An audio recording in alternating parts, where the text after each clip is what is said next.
हरिशरणम। आज मैं भगवद गीता के क्या विचार हैं तपस्या के ऊपर, इस पर बोलूंगा। पहले मैं आपको ये बता दूं कि भगवद गीता बहुत निकटता से सनातन संस्कृति से जुड़ी हुई है। लेकिन सनातन संस्कृति का जो मुख्य प्रवाह है, वैदिक धर्मधारा और पौराणिक धर्मधारा, उनमें बहुत सी जो विचित्रताएं थीं उसको इसने दूर कर दिया। जो भी ऐसा था जो अवांछनीय था, उसको भगवद गीता ने किनारे कर दिया। भगवान ने भगवद गीता में उनमें तप भी एक था। वह तप जो शरीर को कठोरता से तपाने वाला तप होता है। जैसे आलम्बायन ने 100 वर्षों तक भगवान शिव को प्रसन्न करने के लिए तप किया। दक्ष की पुत्री सुरभि ने 1000 वर्षों तक, अगर पुराणों की बात माने और इतिहास की बात माने, महाभारत की, 1000 वर्षों तक पुत्र प्राप्ति के लिए कैलाश के पास तप किया। तपस्वी के और तपस्या के बहुत बड़े एक उदाहरण हैं ऋषि दुर्वासा, जिनके पास बहुत तपोबल है।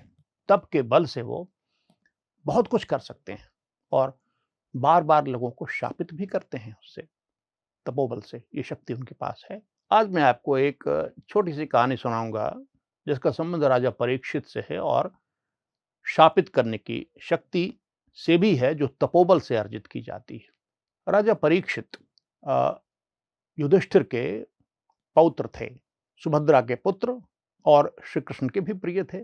बड़े धर्मात्मा राजा थे और प्रजा का बहुत ख्याल रखते थे। एक दिन वे वन में आखेट करने गए और एक हिरण को उन्होंने अपने बाण से बेध दिया और फिर उतर कर उसे खोजने निकले। वो मिला नहीं। इसी क्रम में वे शमीक ऋषि के आश्रम पहुंचे, जहां शमीक ऋषि मौन धारण करके बैठे हुए थे। उन्होंने पूछा उनसे कि क्या आपने हिरण को देखा है कहीं? उन्होंने उत्तर नहीं दिया, क्योंकि मौन व्रत में थे। कई बार पूछा राजा ने, उन्होंने उत्तर नहीं दिया।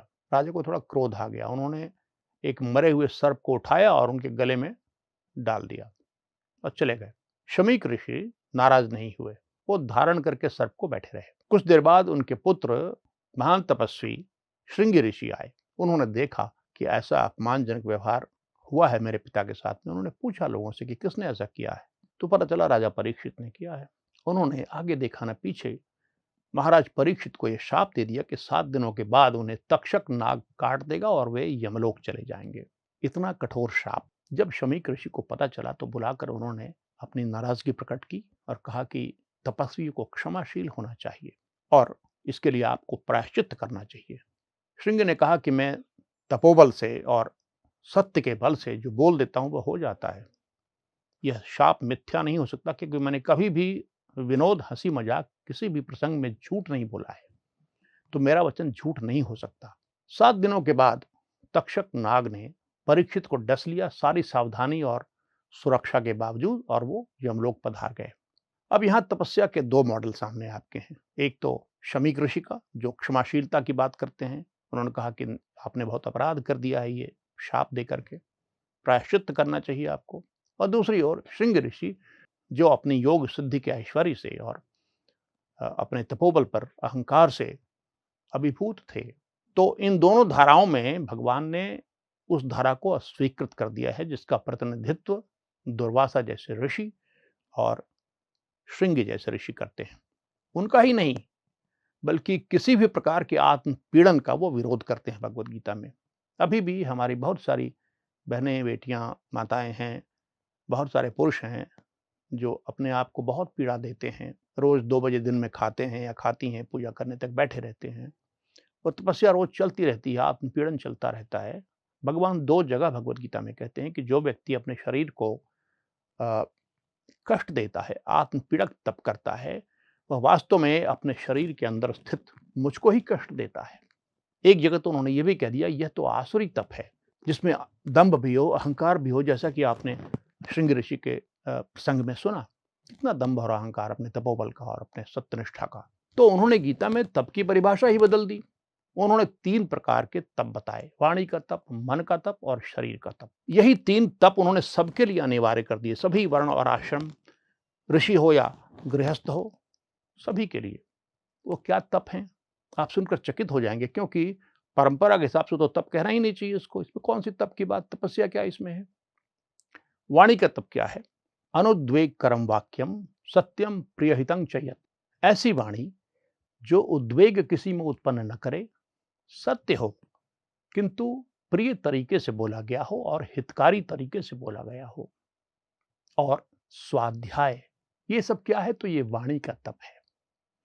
अब आप जब ऐसी वाणी बोलेंगे जो हितकारी भी हो और प्रिय भी हो, तो आप शाप कैसे देंगे उस वाणी से, बताइए? तो ऐसे महात्माओं का निषेध हो गया ना।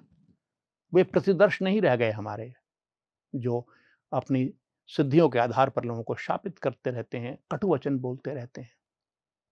इसके बाद मन का तप देखिए। मन का प्रसाद यानी मन की प्रसन्नता और संतोष, ये आपके मन का तप है। मन को ऐसे साधिए कि आप प्रसन्न रहिए, हमेशा हमेशा संतुष्ट रहिए।